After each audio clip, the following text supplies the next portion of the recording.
우리는 이 세상을 사는 동안 3번의 기회가 있다고들 합니다. 그런데 내가 준비가 잘 된 상태에서 기회를 맞이하면 그 기회가 축복의 기회가 되지만 준비가 안 된 상태에서 기회를 맞으면 그 기회는 나와 아무런 상관이 없다 하는 겁니다.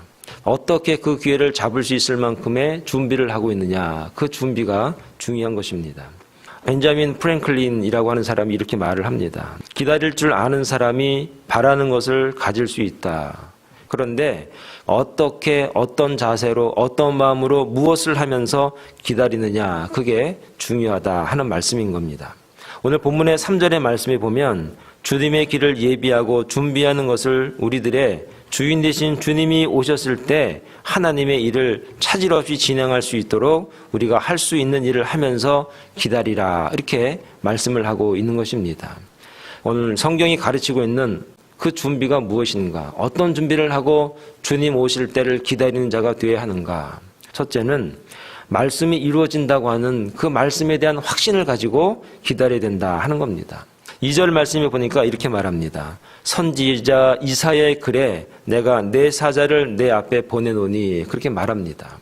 여러분, 우리가 메시아를 기다리는 근거는 순전히 하나님께서 성경을 통해서 약속하신 것을 믿기 때문에 기다리는 겁니다. 그 약속이 구약 때부터 지금까지 이르르고 있습니다. 세례 요한이 광야에서 외칠 때는 구약의 이사야의 시대부터 600년이 흐른 뒤였습니다. 그 약속이 막 응답되려는 순간이 바로 오늘 본문의 내용인 것입니다. 그리고 2000년 뒤 오늘 우리에게도 그 약속은 계속해서 진행이 되고 있는 것입니다. 세례 요한의 이러한 외침이 어떻게 시작됐는지는 사실 우리는 잘 모릅니다. 그러나 그가 메시아가 오신다는 것을 소망하고 있었습니다. 그 소망이 수백 년이 지난 지금이지만 그는 너무나도 확신에 찬 어조로 광야에서 외칩니다. 선지자 이사야의 글에 내가 내 사자를 내 앞에 보내노니, 사랑하는 여러분, 하나님의 말씀이 이루어진다는 확신을 가지고 기다린 자들 돼야 한다 하는 것입니다. 그리고 말씀처럼 시대의 마지막 선지자 세례 요한은 광야에서 살면서 오로지 주의 일에 힘쓰고 있습니다. 6절에 그의 생활을 기록하고 있는데 이 몰골 여러분 상상해 보시기 바랍니다. 홈리스 정도로밖에는 여기지 않았을 겁니다. 그러나 그는 즐겁고 행복했습니다. 그리고 늘 기대하는 삶이 그에게 있었습니다. 그에게는 하나님의 말씀이 있었기 때문에 기다릴 수 있었다 하는 것입니다. 하나님의 말씀은 누구에게나 동일하게 주어지는 것입니다. 그러나 그 말씀을 나의 말씀으로 받아들이면 우리들은 환경과 조건을 초월할 수 있는 힘과 능력이 생기게 되는 것입니다. 오늘 우리들은 얼마나 말씀에 대한 확신이 있습니까? 하나님의 말씀을 믿고 확신하시기 바랍니다. 그럴 때 우리는 어떤 환경도 초월해서 우리의 삶이 하나님을 온전히 기다리는 삶이 된다는 것을 여러분 믿을 수 있기를 바랍니다. 두 번째, 우리는 회개하면서 기다려야 한다. 4절 말씀에 보면 이렇게 말씀합니다. 세례 요한이 이르러 광야에서 죄사함을 받게 하는 회개의 세례를 전파하니 온 유대 지방과 예루살렘 사람이 다 나아가 자기 죄를 자복하고 요단강에서 그에게 세례를 받더라. 그렇게 말합니다. 세례는 죄와 욕심에 대하여 죽고 하나님과 말씀에 대하여 살겠다는 뜻으로 하나님 앞에서 행하는 언약 예식과도 같은 겁니다. 무엇 때문에 요한의 말씀이 그렇게 회개할 수 있는 힘과 능력이 나올 수가 있었을까? 첫째는 요한의 삶을 보면 죄에 대해서 찔림이 된 것입니다. 그의 먹는 것과 그의 입는 것과 그의 삶을 여러분 보시기 바랍니다. 그가 그런 삶을 살아내고 있었기 때문에 사람들이 그의 말을 듣고 회개하기 시작을 한 겁니다. 소위 말해서 말씀과 삶이 일치한 겁니다. 오늘 저와 여러분들이 말씀과 삶이 일치하고 많은 사람들이 저 사람 말씀대로 사는 사람이고 저 사람 말씀이 이루어진 사람이라는 것을 느끼기만 한다면, 알 수만 있다면 찔림을 받고 회개의 자리에 나올 수 있다 하는 것입니다. 요한만 이렇게 할 수 있는 것이 아니라 우리도 그렇게 할 수 있는 것입니다. 플라톤이라고 하는 사람이 교육에 관해서 이런 정의를 내립니다. 교육이란 새로운 사실을 말하는 데 있는 것이 아니라 이미 알고 있는 것을 기억 속에서 끄집어내는 데 있는 것이라고 그가 그렇게 말합니다. 그리고 말을 전하기에 합당한 사람에 의해 전해질 경우 그 메시지는 항거할 수 없는 것이 된다라고 플라톤이 말을 합니다. 이 말은 다 아는 것인데 그 말씀을 할 수 있는 사람, 그 말씀을 해도 부족함이 없는 사람이 해야 그 말에 찔림이 되고 교육이 된다 하는 겁니다. 사랑하는 여러분, 저와 여러분들이 하나의 말씀을 모르니까, 하나의 말씀을 듣지 않았습니까? 성경 말씀이 우리에게 없는 것인가? 다 가지고 있고 알고 있고 배우고 있습니다. 그런데 그 배움이 우리에게 들어와서 우리의 삶으로 나타나고 있는가? 세례 요한은 하나님의 말씀을 확신했습니다. 믿었습니다. 그 말씀대로 살고 광야에서 외치는 자의 모습으로 그가 살아가고 있습니다. 많은 사람들이 광야에 외치는 자의 소리를 보면서 처음에는 조롱했을 것입니다. 정신 나갔다고. 하루 이틀 하다가 끝나겠지. 그러나 그 확신은 영원했습니다. 그래서 그는 삶과 말씀이 일치함으로 말미암아 많은 사람이 나도 회개하고 싶다고, 나도 정말 하나님의 자녀가 되고 싶다고, 은혜를 받고 싶다고 그 물가로 그 회개의 자리까지 나오게 됐다 하는 것입니다. 사랑하는 여러분, 우리의 삶이 얼마나 회개의 자리에 있는가, 말씀의 확신을 갖고 그 말씀을 믿고 그 말씀을 따라서 회개의 자리에까지 나오고 있는가. 두 번째는 요한의 겸손이 회개의 메시지가 더 힘이 있었다 하는 겁니다. 7절 말씀이 보니까 이렇게 말씀합니다. 나보다 능력 많으신 이가 내 뒤에 오시나니 나는 굽혀 그의 신들매를 풀기도 감당치 못하겠노라. 많은 사람들이 세례 요한을 봤을 때는 선지자였습니다. 그 말씀이 마음에 찔렸습니다. 귀한 말씀이었습니다. 그런데 그 귀한 분이 뭐라고 말을 합니까? 내 뒤에 오시는 분, 나는 내 허리를 굽혀서 그의 신들매를 풀기도 감당하지 못하겠다. 그의 겸손이었던 것입니다. 신들매를 벗기는 일은 노예들이 하는 일이었습니다. 그 일을 하는 것도 자신에게는 벅찬 일이다. 그가 고백을 하는 겁니다. 사랑하는 여러분, 철저하게 겸손의 모습으로 무장되어 있는 이 세례 요한을 보면서 많은 사람들이 찔린 겁니다. 나도 저렇게 겸손할 수 있는가? 나도 정말 하나님 말씀 듣고 예배드리는 삶을 살고 있는데 내가 저렇게 겸손한가? 겸손은 힘입니다. 능력입니다. 많은 사람에게 감동과 감화와 감격을 줍니다. 100마디 말보다 겸손한 내 모습 하나가 사람을 회개의 자리에 이끈다는 사실을 여러분 믿을 수 있길 바랍니다. 교회는 겸손을 배우고 겸손을 살아가는 곳이 교회의 성도다 하는 것입니다. 겸손으로 무장한 요한의 메시지는 많은 사람들에게 그의 메시지에 감동되고 은혜를 받기에 부족함이 없었습니다. 한국 교회가 건전한 교회로 성장을 거듭할 때 죄에 대한 선지자적인 메시지가 강단을 장악했습니다. 그래서 많은 사람들이 회개했습니다. 눈물을 흘렸습니다. 자신의 죄를 자복하고 이제는 그 전과 이전의 삶이 달랐습니다. 그런데 메시지가 점점점 바뀌더니 어느덧 축복과 번영의 설교가 온 강단을 휘어잡기 시작을 했습니다. 복을 받을 수 있다고, 우리도 잘 살 수 있다고, 잘 살아보세, 잘 살아보세, 잘 살아보세 그랬던 것입니다.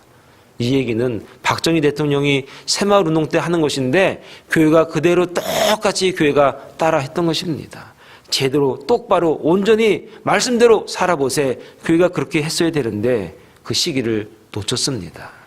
사랑하는 여러분, 우리가 다시 회복해야 될 게 무엇입니까?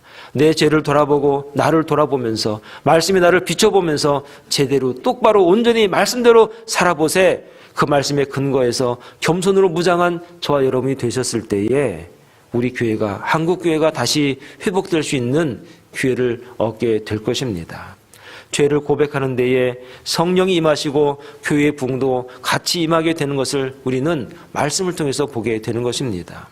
사랑하는 여러분, 오늘 우리들이 성탄을 준비하면서 마음이 들떠서 성탄을 기다리기보다 자신을 돌아보고 나 하나가 변화되고 회개하면 가정이 변화받고 교회가 변화받는다는 사실을 깨닫고 회개의 자리에 나올 수 있는 회개의 삶을 살아가면서 성탄을 기다리고 준비하는 저와 여러분 다 되실 수 있기를 간절히 축원을 드리겠습니다.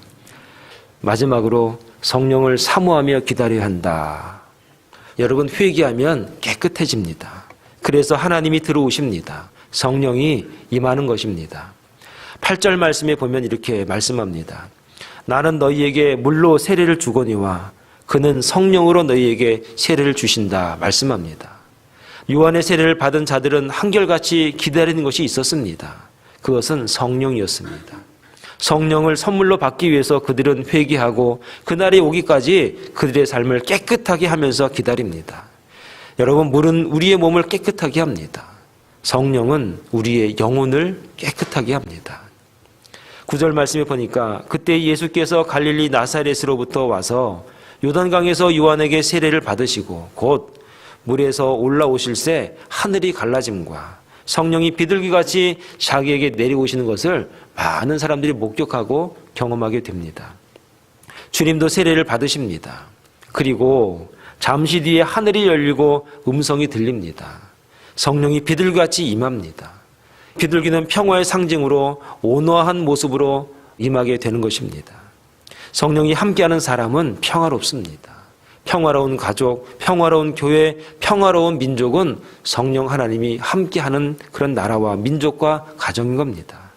자신의 죄를 회개하고 나면 우리들은 평화로움을 느낄 수가 있습니다. 성령이 함께하시는 겁니다. 많은 사람들이 정치적으로 개혁적으로 하나님의 나라가 임할 것을 기다렸지만 주님은 평화와 온화함으로 세상을 정복하신다 하는 겁니다. 우리가 회개의 기도를 드리는 이유는 주님으로부터 성령을 받기 위함입니다. 성령을 받아서 주님이 주시는 평화를 누리는 삶을 살아가기 위해서 우리가 회개하고 기도하는 것이다 하는 겁니다. 11절 말씀에 보면 이렇게 말합니다. 하늘로부터 소리가 나기를 너는 내 사랑하는 아들이라 내가 너를 기뻐하노라. 성령 충만하니까 누가 기뻐하는가? 하나님이 기뻐하십니다. 신약에는 성령이라는 단어가 도합 147번이 나옵니다. 그리고 그 중에 54회가 사도행전에 쓰여져 있고 로마서의 45회, 공간복음에서는 34회가 성령이라는 그런 단어가 쓰여져 있습니다. 또한 요한복음과 그 외의 서원에서도 21회나 성령이라는 말이 있습니다. 그리고 고린도전서에서는 1회가 등장을 합니다. 이와 같이 신약 성경이 성령에 관해서 매우 강조되어 나타나고 있다는 것을 우리가 알 수 있습니다. 다시 말해서 신약이 우리에게 가르치는 게 무엇인가? 성령 충만한 삶을 살아라. 성령이 인도하는 삶을 살아라 하는 겁니다. 그래서 찰스 피니는 이렇게 말합니다. 죄인들이 회개하지 않는 것이 죄가 되는 것처럼 그리스도인이 성령으로 충만하지 않는 것이 죄다. 그렇게 외쳤던 것입니다. 그렇다면 성령 충만이란 무엇일까? 누가복음 4장에 보니까 예수께서 성령 충만함을 입어 요단강에서 올라오사 광야에서 40일 동안 성령에게 이끌려 다니셨다라는 말이 있습니다. 사도행전 2장에 보니까 저희가 다 성령의 충만함을 받고 성령이 말하게 하심을 따라서 다른 방언으로 말하길 시작하니 성령 충만하니까 하나님의 언어가 나옵니다. 하나님의 말씀이 나옵니다. 다른 방언이 터집니다. 신기한 일, 신기한 체험들이 경험이 되어지는 겁니다. 사도행전 13장에도 보니까 제자들은 기쁨과 성령이 충만하니라. 성령이 충만하면 동일하게 따라오는 게 기쁩니다. 밝습니다. 행복합니다. 그 무엇과도 바꿀 수 없는 행복과 기쁨이 충만합니다. 그래서 예수 잘 믿는 사람, 성령 충만한 사람은 기쁩니다. 빛이 납니다. 누가복음 1장에 보니까 그 붓진 사가랴가 성령 충만함을 입어 예언하여 가로되. 성령 충만하니까 하나님이 어떻게 나를 인도하실 것인지에 대한 확신, 눈에 너무나 선명하게 보이는 것입니다. 이렇게 인도하시겠구나, 이렇게 되겠구나, 이런 믿음이 생기는 겁니다. 사도행전 4장 8절에 이에 베드로가 성령이 충만하여 가로되 백성의 관원과 장로들아 성령 충만함을 받아라, 담대하게 하나님의 말씀을 외치는 모습이 나옵니다. 성령 충만하면 담대합니다. 겁이 없습니다.